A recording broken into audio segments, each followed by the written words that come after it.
Assalamualaikum warahmatullahi. Welcome to Triple B 21.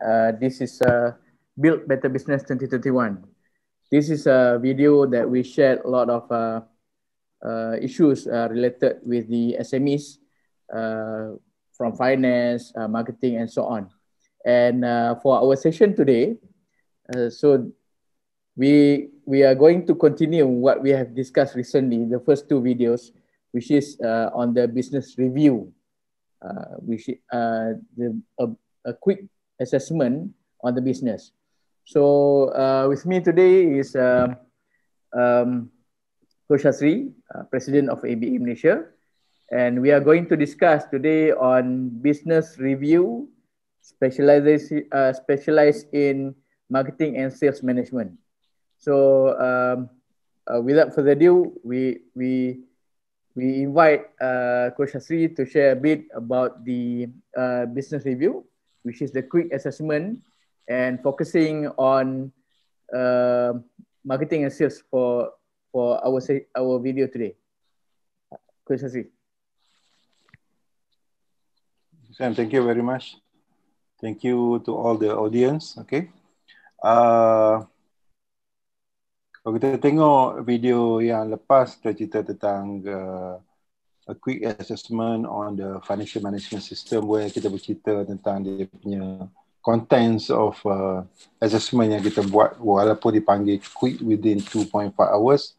Tapi yang pentingnya kita tengok macam KPI, dashboard of every company, not just profit and loss and balance sheet, tapi kita tengok dari segi number of debtors days, number of creditors days, kan, dia punya liquidity, solvency of the company dan sebagainya lah. Okay, jadi the reason yang kita buat pecahan topik by topik tu supaya business owner lebih yakin bila bercakap dengan kita dan lebih teratur, kan, as compared to bila dia datang dengan keadaan in general business review. Okay, alright. So today the topic for today is basically what is quick assessment on the marketing and sales management system. Right. Jadi marketing and sales management system adalah benda yang bukan kata paling utama, ada benda yang utama. Consider paling utama ni, I would say that financial management is considered paling utama lah, but we consider this as utama, alright. And dekat sini ada dua perkataan, marketing and sales, kan. Ada setengah orang dia tak nampak bezanya marketing and sales ni pasal seorang aja yang buat, dia dah buat dia buat marketing, dia buat A, buat marketing, jadi dia tak nampak beza. Sekali dia kata I buat sales and marketing, alright. Sebenarnya sales and marketing adalah dua portfolio yang berlainan. Okay? Kalau di syarikat corporate yang besar-besar, memang dia ada department yang lain-lain, kan? Tapi dalam small business yang duduk dekat keadaan small resources, dia punya kerja tu dikombinekan, kan? Ada dasar resources yang tak banyak, ada dasar can pay more people to come in, kan? Tak mampu nak buka dua department dan sebagainya. So one person wearing the same hat, pagi pakai topi hitam buat marketing, petang buat pakai topi putih buat sales dah. So dekat sini kita kena faham juga that sales and marketing tu apa beza dia. Basically marketing is all about lead generation. Dah, macam mana prospek yang kita dapat tu, okay, dia bawa balik hasil daripada amount that we spend on the promotion. Okay, alright. Dekat sini kita buat balik ke office, kita call, then out of 100 yang kita call tu, berapa yang kita convert. Alright. Jadi kat situ dah, itulah kerja-kerja marketing sebenarnya, hasil daripada promotion yang kita buat tu. Okay, hebahan dan sebagainya. So sales pula is all about making sure dia ada repeat sales, kan. Dia ada average sale yang tinggi, kan. Ya, orang pergi niat nak beli RM5, okay, disebabkan oleh pengaruh ataupun skill salesman tu, okay, dia might end up with RM10. Dah, sana beli RM5 juga. Jadi itu adalah antara KPI yang kita akan bercerita bila datang for review marketing and sales department. Kan? Dia dua benda yang berlainan, kan? Dua KPI yang berlainan, dua department yang berlainan. Okay, tapi kata-kata macam saya kata tadi, dalam semua bisnes seorang yang buat, kan? Walaupun seorang yang buat, kerja tu Berbeza. nak kena buat juga as dua orang yang buat, kan? Dia tak boleh combine, dia tak boleh suka-suka buat, dia tak boleh pilih-pilih buat, because dalam sebuah business organization, sales diperlukan, marketing diperlukan, kan? Sales, ada seorang kata kita kena jual dulu, kita kena jual dulu, barulah marketing tu datang tiba-tiba. Ada seorang kata, how can I sell kalau tak market dulu? Kan? Orang tak tahu berkenaan kita punya brand. So it's all about keadaan semasa yang menentukan, kan? There's no rule saying that we have to do marketing first, then we sell. There's no rule mengatakan that we have to sell first and from there kita buat marketing slowly. Tak ada, kan? It depend on the situasi. Okay? Kalau kita tengok satu case study, Ayam Brigade Gym, Ayam Brigade Gym di Bukit Lutong, kan?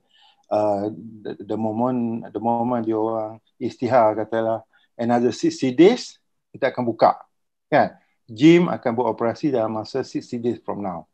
So dia menjual ke dia market sah? Dia start marketing dah. Dia start lah. marketing dah, okay? Dia start marketing, dia start promo dan sebagainya, okay? Tapi dalam promo tu orang dah start membeli membership dah. So mana dah berlaku. While marketing takes place, sibuk-sibuk duk market semua tu dah, selling dah takes place juga dah, dengan jual membership, jual walk-in passes dan sebagainya dah. Orang membeli ni pun tak sure lagi gym tu akan dibuka ke tak.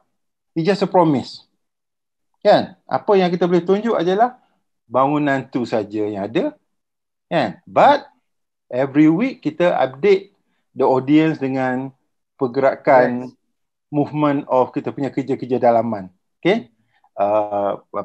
Potong dinding lah dan sebagainya dah, sampailah the arrival of equipment dan sebagainya, is it? Correct. Itu yang buatkan orang rasa selesa bila orang beli membership or kita punya product services, is it?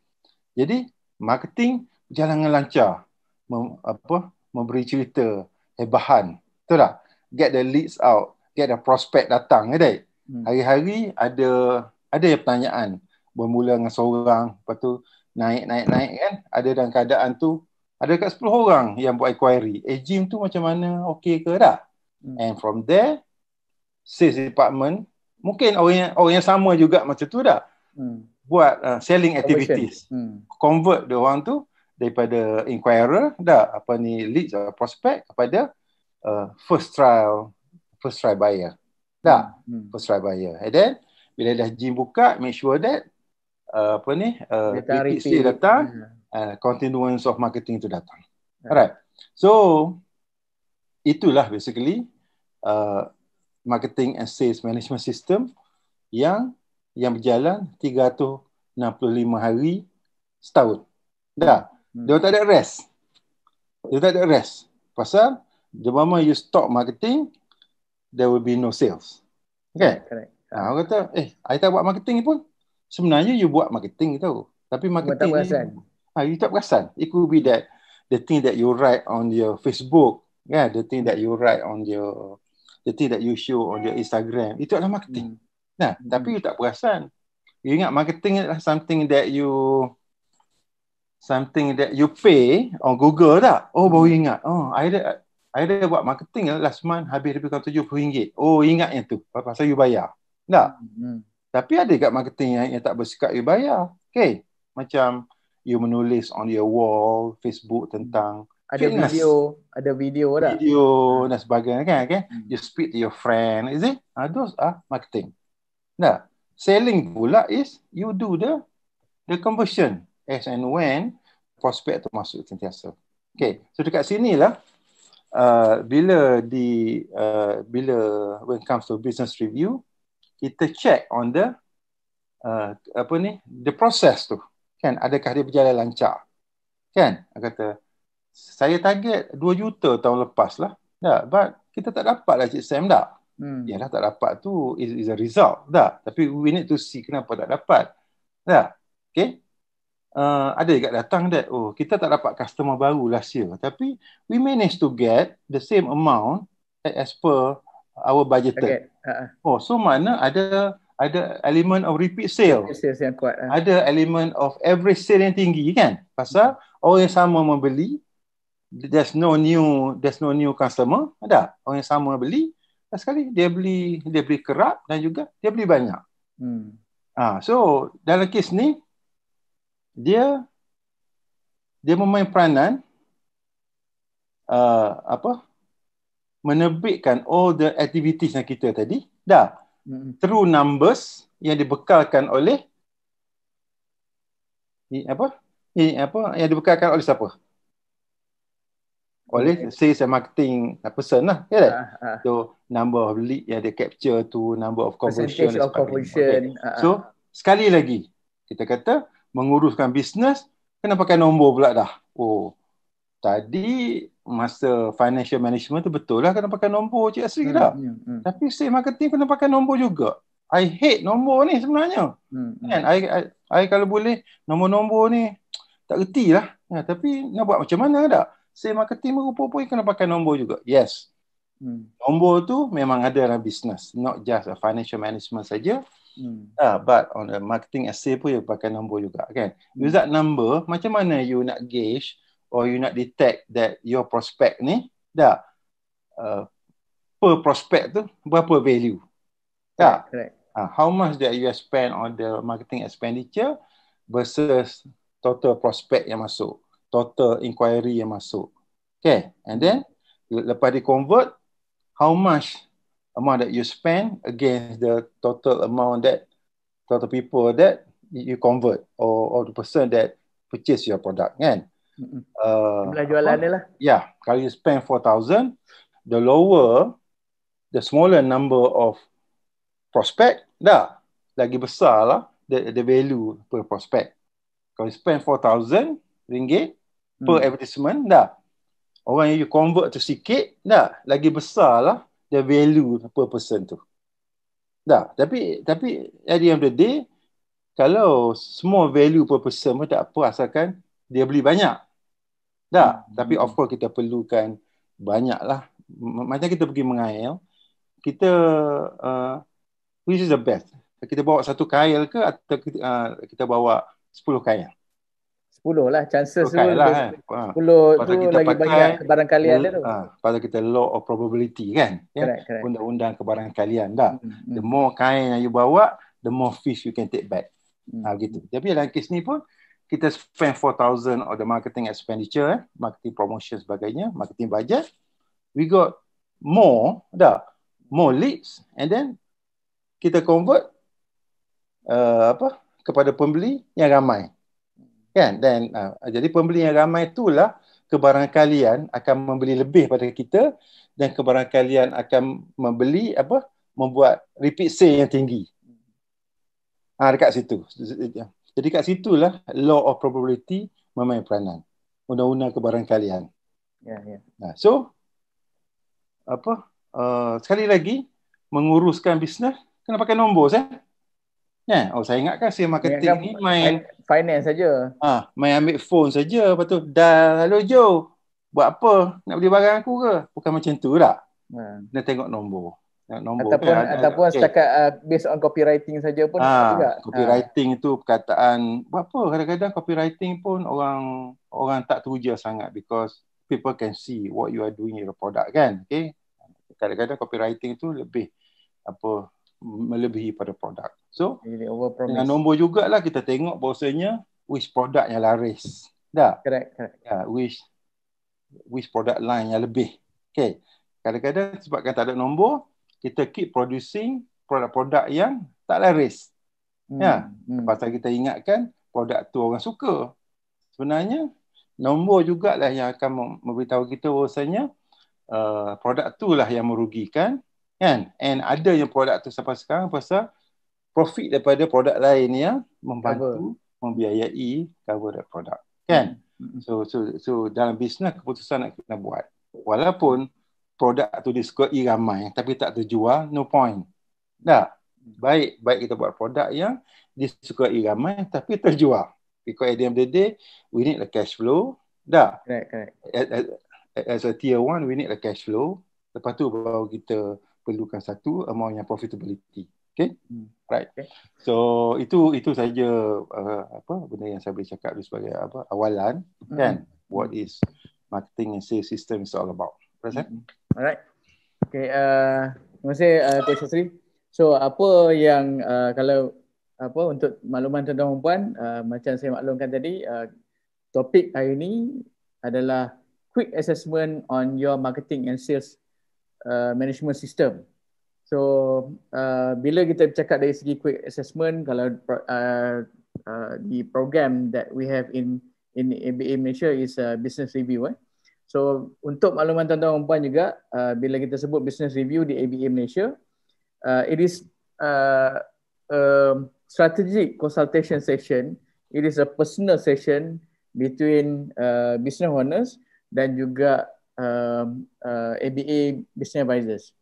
So sesi itu akan berlaku dalam keadaan private and confidential. So memastikan whatever isu-isu yang dibincang, whatever problem or challenges yang ada yang dikongsi ataupun even strategi yang dikongsi oleh tuan-tuan dan puan dipastikan supaya terlindung hak tersebut.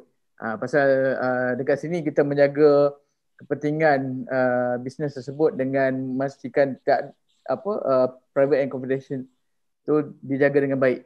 Alright. Okay. Untuk makluman tuan-tuan dan puan juga, bila kita cakap pasal business review ni, ada beberapa topik yang kita dah senaraikan macam saya maklum kat awal tadi, dan juga in fact Coach Sastri pun dah bercakap.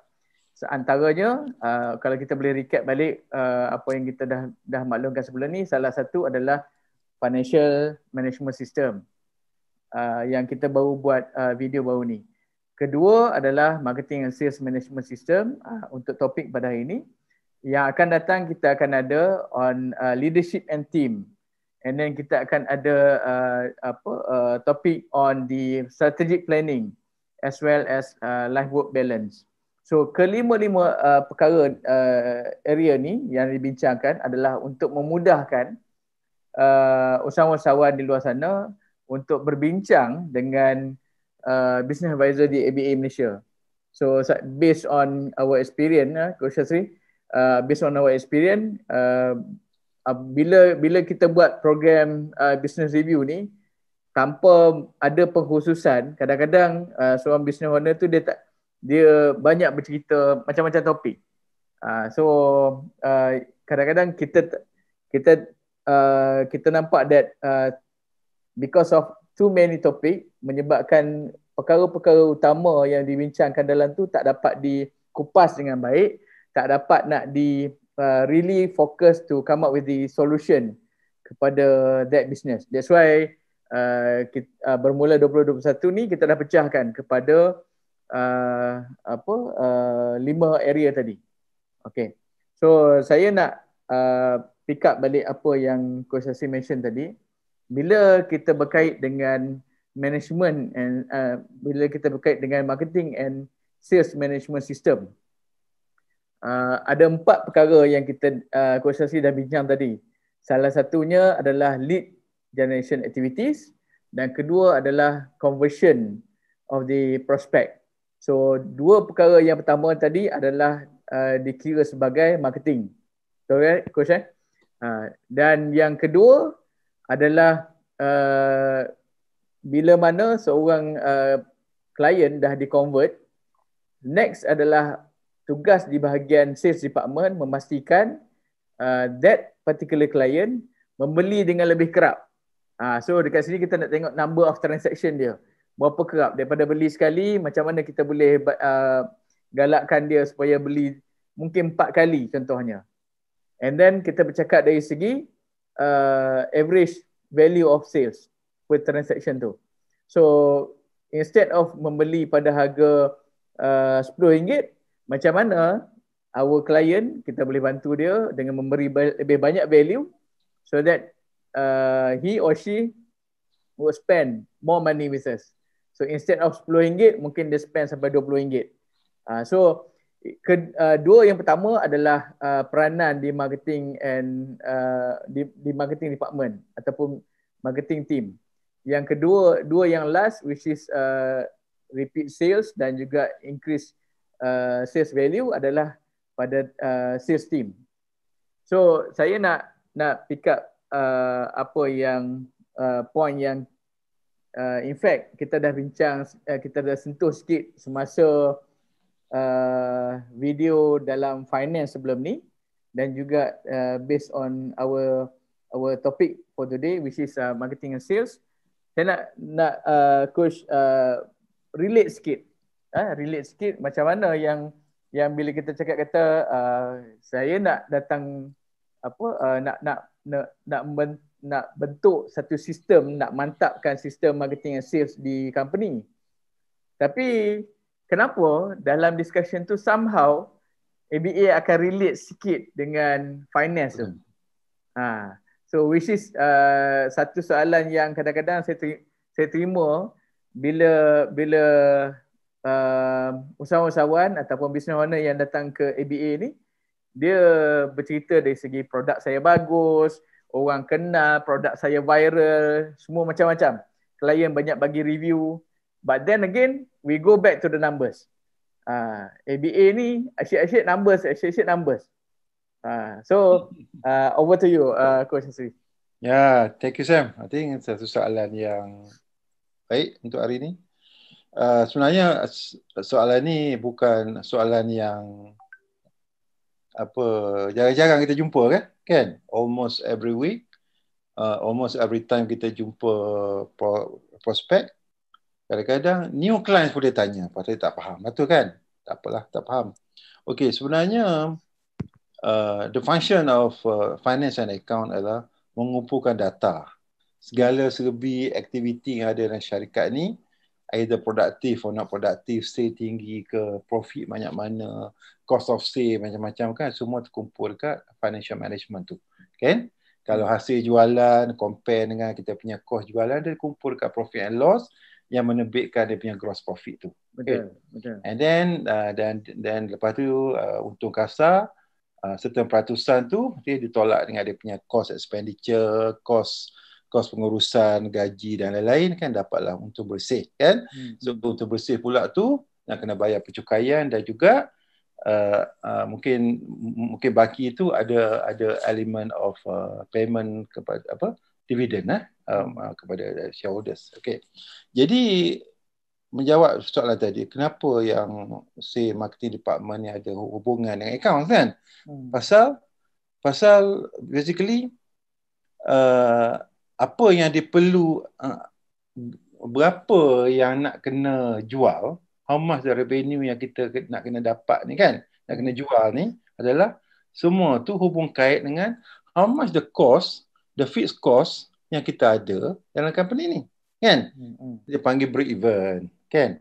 How much the sale yang kita buat to break even kita punya cost, cost operasi kan. Okay, how much kita punya adakah gross profit kita ni, untung kasar kita ni mampu untuk menanggung cost operasi kita tak.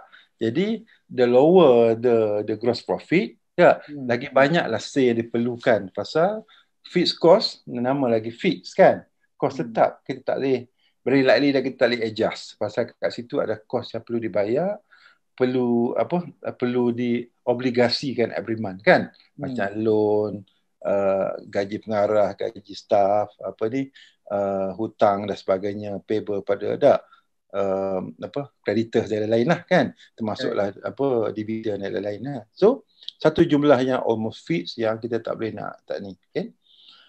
Jadi kalau untung kasar kita hasil pada jualan tolak dengan cost tu kecil kan, kecil atas dasar memang industri dia macam tu lah kan.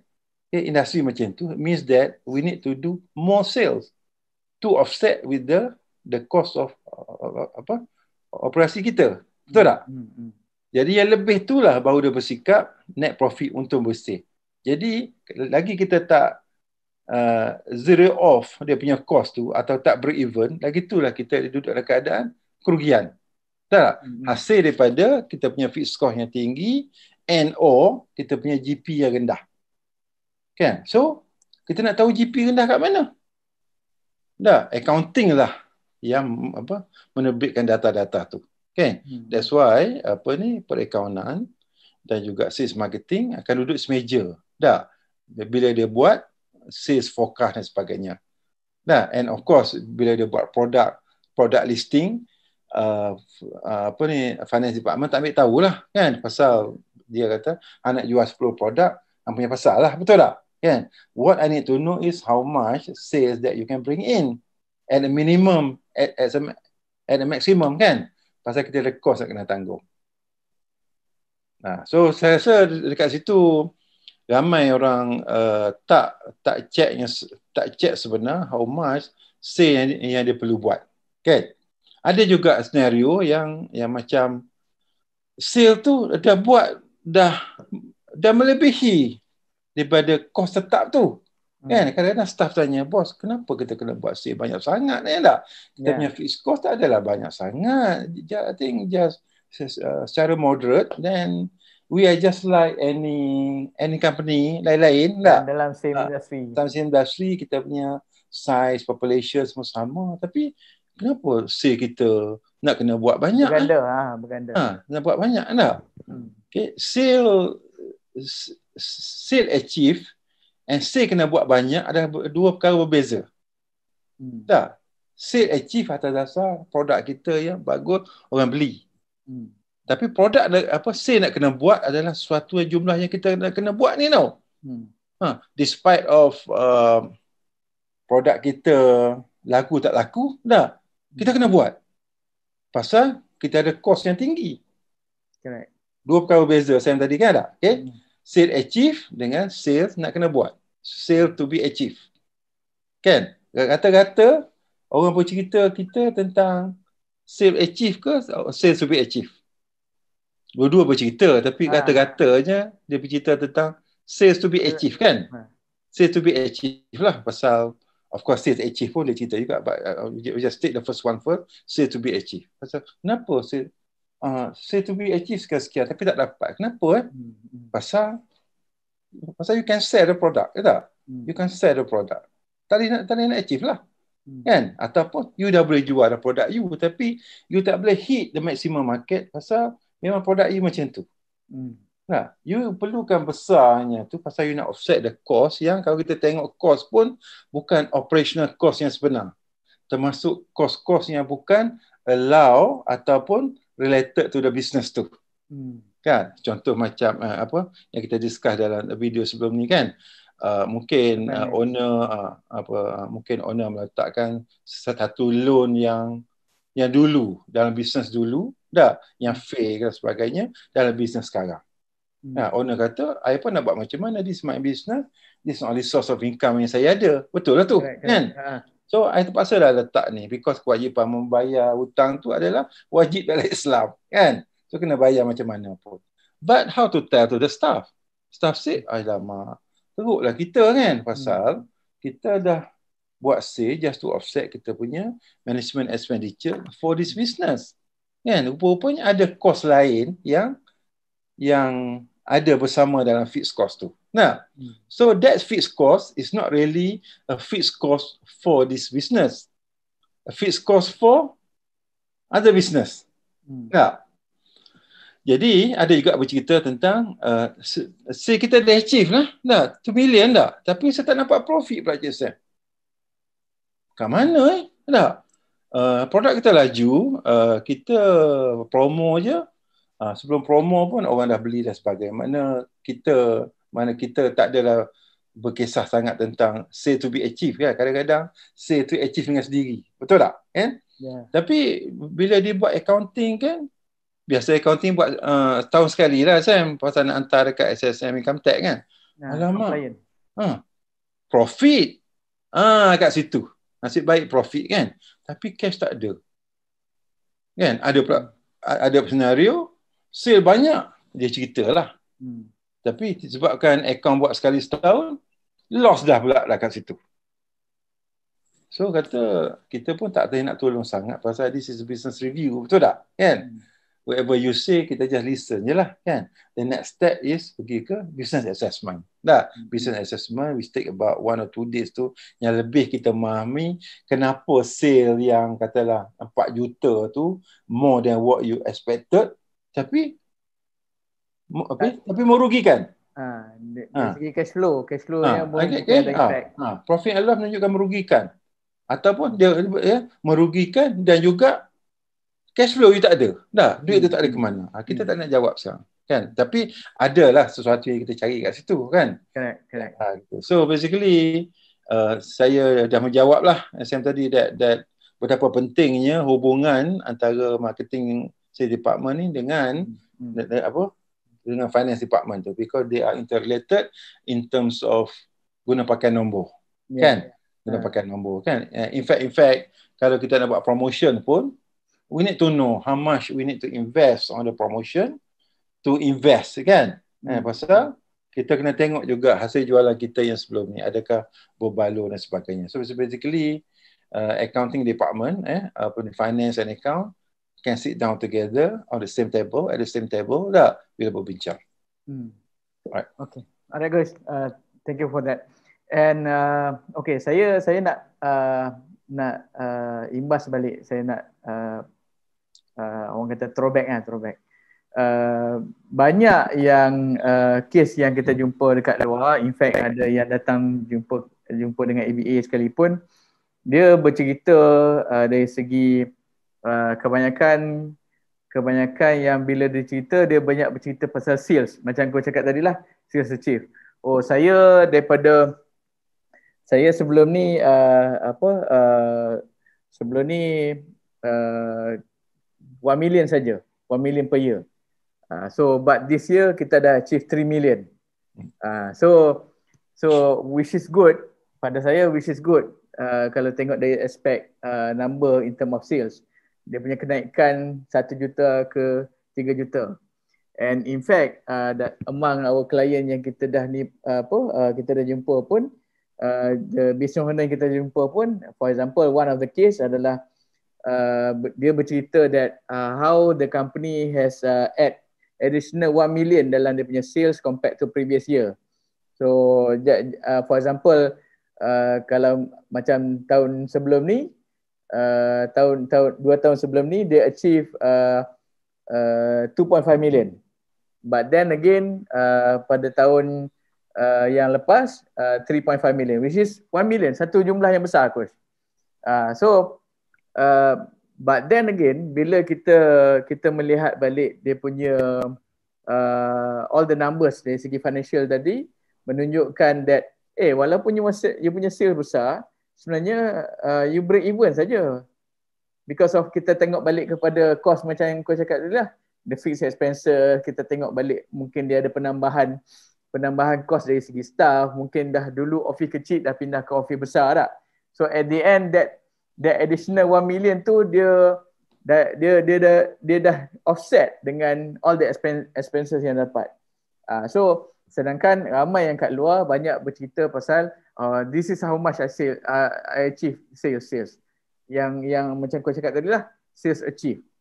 And in one situation lagi adalah saya nak share juga one of the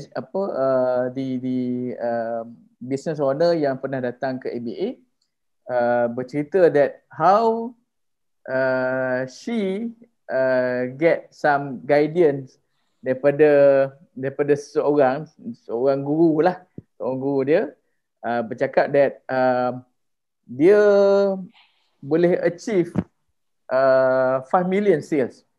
Ini fictitious number lah untuk mudah faham 5 million sales. Sedangkan pada masa tu which is quarter 3 dah kita jumpa dia. Quarter 3 dia cuma achieve dalam half million pun tak sampai. Which is kalau nak pergi ke 5 million yang dia cakap tadi tu kena kali 10, coach. And he or she is so confident atas dasar makluman daripada dia punya guru tadi, kata this company kita you boleh achieve familiarnya, tapi you kena buat promotion kau. But then again, sampai dekat ABA, kita cakap kata unless you make tremendous punya changes, barulah ni, which is pada kita dengan dia punya kekuatan sumber yang dia ada tu, tak almost nak kata impossible tu, nanti kata ni pula kan, buat kerja yang bukan ni. But kita nampak so far, pasal nak kena kali 10 tu dengan resources yang ada. Tu 2 quarter tinggal. Nak tanya yang coach, apa yang menyebabkan this kind of mindset tu ada, coach?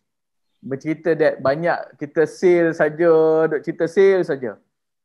Kedua, tadi yang macam saya recap, walaupun kita banyak jumlah macam ni, because of someone bercakap that you boleh achieve banyak-banyak ni tak sales. So dia pun meletakkan harapan tu bersungguh.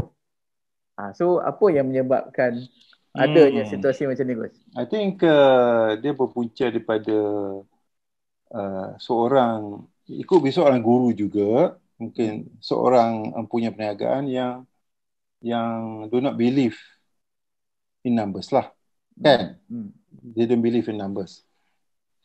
Kalau seorang tu punya perniagaan dan juga guru tadi believe in numbers, kan, dia tak berani cakap macam tu. After all, masa tu dah quarter 2. Quarter 3, coach? Sorry, dah quarter 3. I would say that 1st July lah, kan? So katalah dekat Malaysia ni berbanding dengan negara lain, quarter 3 and 4 adalah cuti banyak kan? Macam ni cuti banyak, public holiday yang banyak, dan juga cuti sekolah, penggal 3 jangan lupa hujung kan, okay? Dan juga jangan lupa monsun kalau di negeri-negeri kat Terengganu kan. Jadi banyak loopholes dalam quarter tu. And kalau kita kutip-kutip balik, how many days left dalam 2 quarters tu, quarter 3 and quarter 4 yang betul-betul produktif, that people will buy a product, people travel, kan? People eat at restaurant, people buy new shirt, all those things, kan? Berapa saja? Agak 4 months ada tak out of 6 months? Mungkin kurang, kan? Mungkin kurang. Kata kita ambil 3 bulan lah, pasal cuti sekolah saja dah orang pergi ke lain dan sebagainya. So macam mana nak dapatkan another 10 times tu dalam 3 bulan lagi? Betul tak? Kan? Kalau dia katalah you can get 10 times within the next 3 years, boleh jugalah, kan? Boleh juga kita percaya. But ni seorang guru yang berkata demikian, saya rasa seorang guru yang melihat sebagai sale tu adalah perkara yang senang dapat, kan? Sebenarnya sales adalah sesuatu yang susah dapat. Marketing senang, because marketing is all about spending. So dekat sini saya rasa kan ada sikit kekeliruan dengan orang, kan, antara sales and marketing. Marketing is all about spending.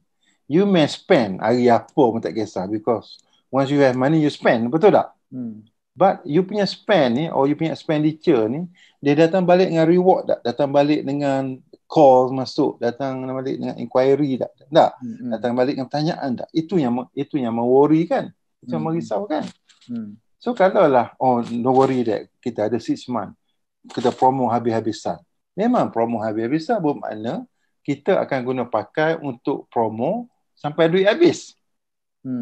Kan? Tapi the big question marknya adalah, can we get the return what we expect, sales and we expect tu 10 times dalam masa 6 bulan tu. So soalan tadi macam mana? Pasal orang suka bercerita, kenapa ada that kind of mindset tadi tu? Ada that kind of mindset tu. Sebenarnya mindset tu adalah as a result. Mindset apa yang ada pada kita ni, mindset ni adalah satu kepercayaan atau satu cara kita fikir, kefahaman, adalah result daripada apa yang kita percaya, apa yang kita buat. Mungkin So, mungkin result daripada surrounding so kalau kita ada kawan yang macam tu, so mana kita pun tertarik. Macam tu. Tak? Kalau kita guru kata macam tu, ada tertarik. Tapi apa yang penting sekarang adalah kalau orang yang cerdik akan menanya kan, saya baru dapat 500,000 tak, tapi nak dapat 4.5 million lagi dalam masa 2 quarters kan. Or average productive months adalah 3 bulan. Macam mana saya nak buat? And yet I spend banyak. I spend banyak. So makna dah lah you tak dapat sale, and yet you spend banyak. So makna you punya profit and loss pada tahun tu akan menunjukkan satu loss yang besar, kan? Bukan loss daripada sale tak ada, menanggung fixed cost, bukan. Ini loss dia ditambah dengan satu marketing expenditure yang tak terhasil. So ada juga argument mengatakan marketing expenditure is not for the year itself. Tak. Dia mungkin untuk 2 tahun lagi. Betul lah tu. So kalaulah kita ada kefahaman macam tu, makna might as well kita buat marketing promotion the last 2 years untuk dapat sales this year. So kalau kita nak dapatkan sales this year, kita buat promo juga within this year, macam mana kita nak dapat sales tu? Tak. So saya tak nak salahkan siapa-siapa lah. Mungkin guru pun ada silap ke, ada pandai dia ke, tapi kita sebagai pengguna ataupun orang yang bijak pandai dalam bisnes ni seharusnya pandai untuk memikir tak kata-kata seorang guru tu betul ke, kan? Kan? Boleh ke 10 times? Kan? Kita ada 6 bulan lagi. Tolaknya cuti sekolah, tolak apa kita ada pun, kan? Gitu. So tak nak komen banyak. I think seorang business owner yang cerdik, akan beri impact kepada apa? Dia punya business. Itu saya boleh cakap lah, kan?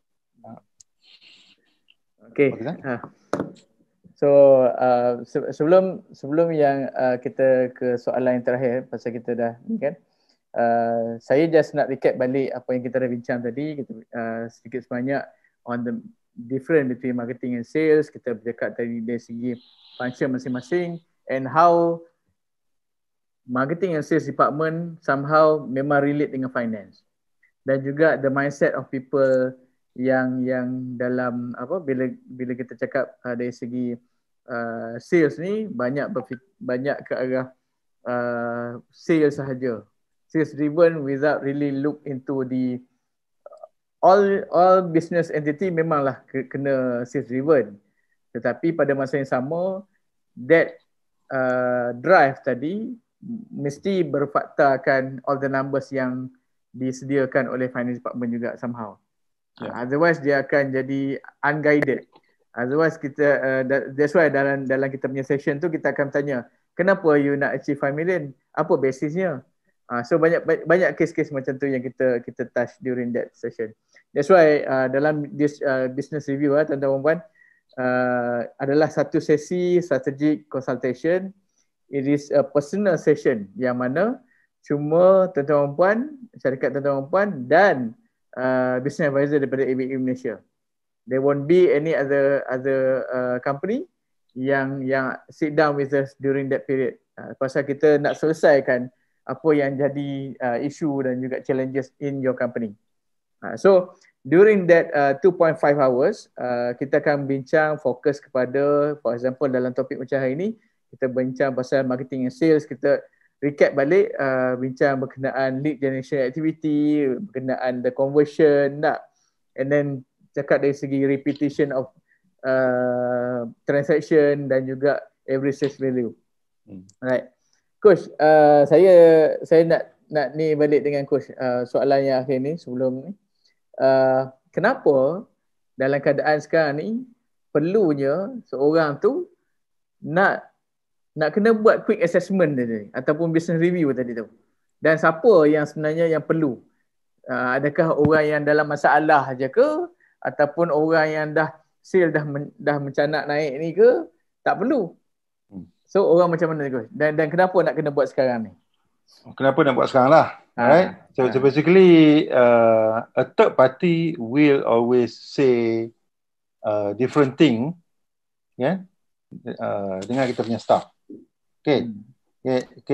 Saya tak katakan third party always betul, but always do a comparison what the third party say as of against apa staff kita buat kan. Ada setengah at SME dia bersikap husband and wife. Husband dia sebagai CEO, dia punya wife sebagai financial manager lah. Alright? So kadang-kadang how best the wife sanggup bagi tahu the husband kan. Kadang-kadang nak pergi kat mana that she's able to tell the husband dan sebagainya. So kadang-kadang husband as a business owner, as a CEO tak dapat nombor yang sebenar dan sebagainya. So always get a third party as a check and balance kan.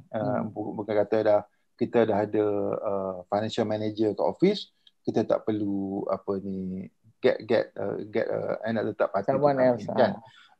Ada juga mengatakan kalau kita ambil third party pula kan, takut kecil hati pula kita punya financial manager kan. Pasal dia buat sungguh-sungguh dah. Macam tak percaya pula kan. Tak percaya kat dia pula. Sebenarnya tak apa. Kalau dekat bigger corporation pun dia ada internal audit, dia ada external audit SAM dah. Kan? Jadi internal audit untuk audit dalaman making sure that SOP berjalan lancar. External audit pula menengok dari segi prestasi syarikat dan juga sikit SOP. Jadi dua-dua audit tu dikombainkan akan menjadikan satu kekuatan syarikat dah dalam membuat keputusan. So kalau kita berfikir secara positif, macam itulah yang kita dapat. So kalau kita kata berfikir secara negatif, dan kita akan dapat what for take a third party kan. I pun dah ada apa ni, finance managers. Betul lah tu, you dah ada, but as a business owner, just get the best because the business is yours kan. At the end of the day, the business is yours kan. Of course you bangunkan business bersama staff lah, but at the end of the day business is yours and you are liable to pay kalau tak dapat dividen pun is you yang tak dapat dividen kan. Kalau ada bank loan yang tak dapat bayar pun you yang tak dapat bayar kan. Not the staff. Pergi tanggung balik dekat business owner tu. Ya, tapi kalau dah staff buat terbaik pun tak apa, but have a check. And have a check juga, get the best of the third party kan. Because kadang-kadang kita ambil third party pun takut dia punya remarks atau dia punya advice is worse than kita punya staff pun ada juga kan. Jadi kalau worse makna itu yang kecil hati staff tu, betul tak? Kalau kita ambil third party, advisory third party yang bagus, kadang-kadang staff tu dia tak rasa kecil hati. Dia berterima kasih pula because he or she can learn from them kan. Correct. Them gitu. On the good practices as well as the best practices. So macam video semalam, I would recommend that kita buat check, kita buat quick assessment every 6 months kan, based on the second quarter results kan. And masa tu jugalah perbetulkan balik all the last 2 quarter punya targeted sale, targeted profit, which is ada masa tak untuk perbetulkan balik because we have another 6 months. Provided the first result first 6 month punya result siap on time lah. Kalau first 6 month punya result yang ended Julai tu siap 4-5 bulan, so tak guna juga kan, because all the numbers tu dah jadi irrelevant dan sebagainya lah. Okay tak? Coach, soalan saya tadi tu, siapa yang nak kena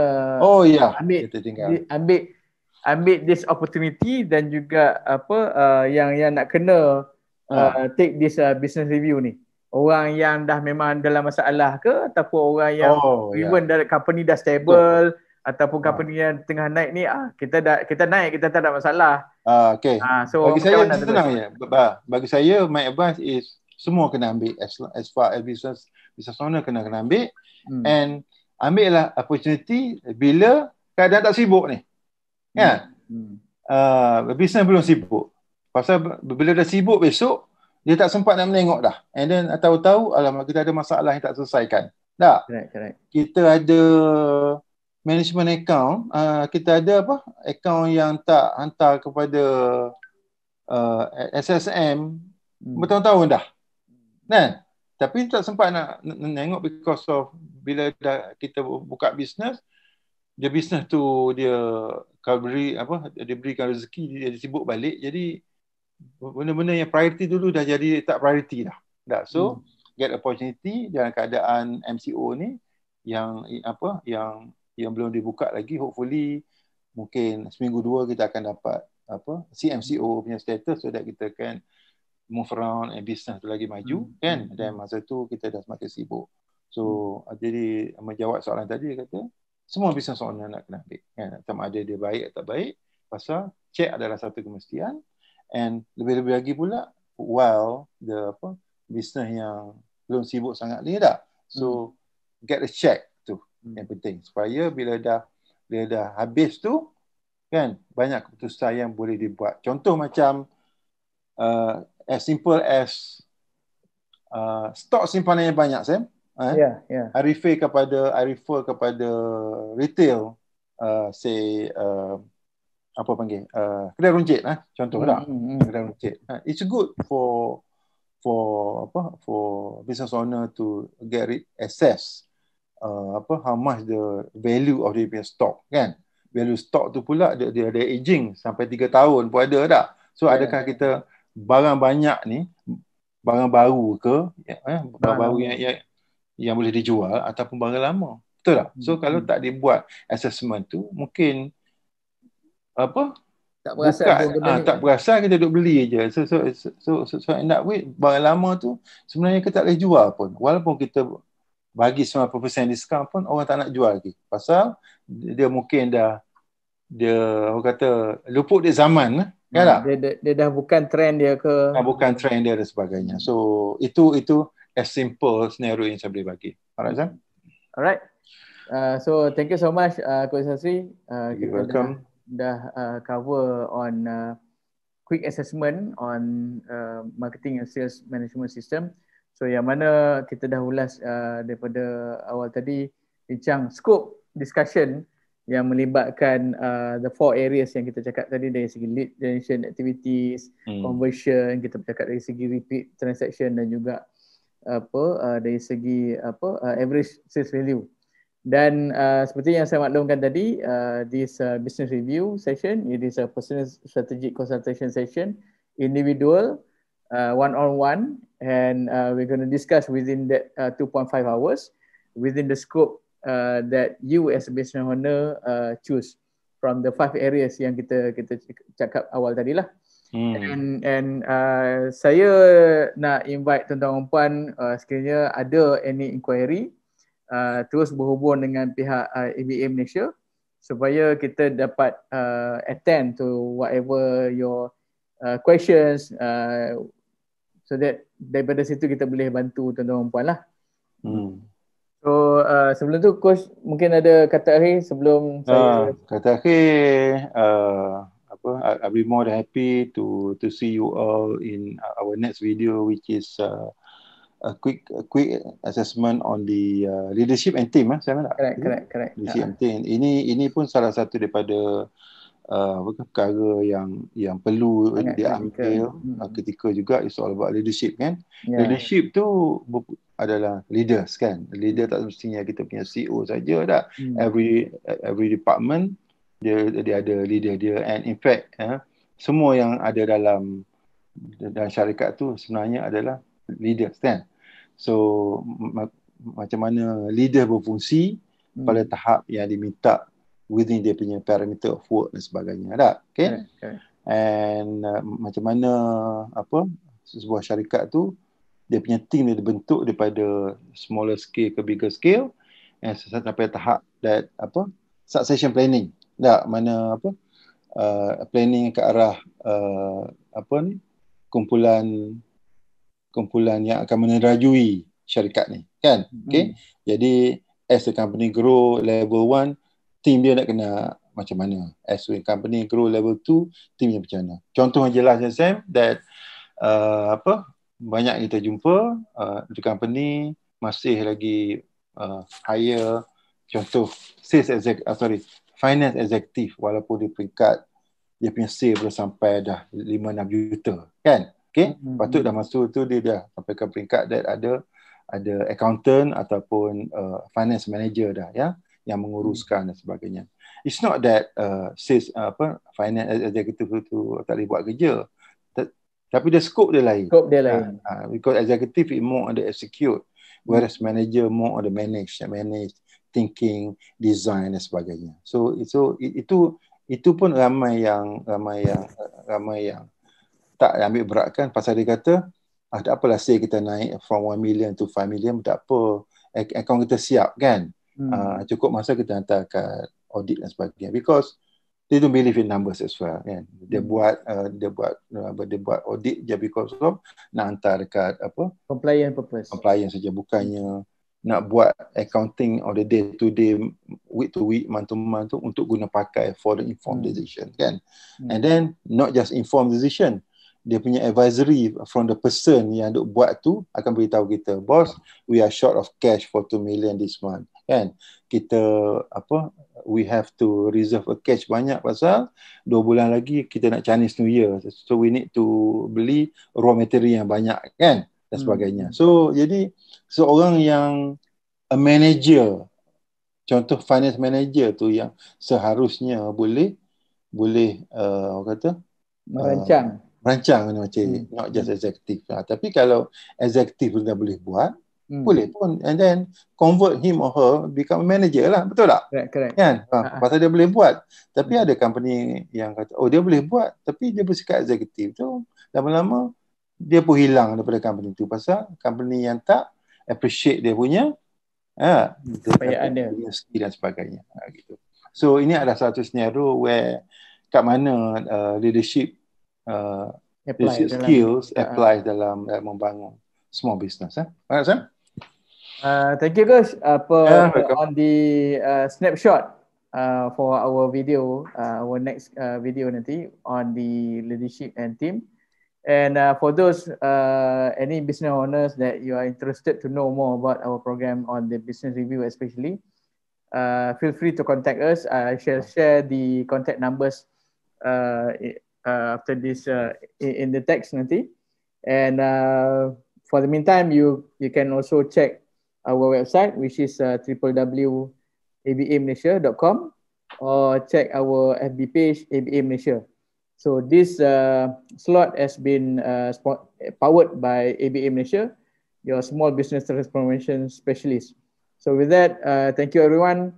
Until we see you again. Assalamualaikum warahmatullahi wabarakatuh. Assalamualaikum warahmatullahi wabarakatuh.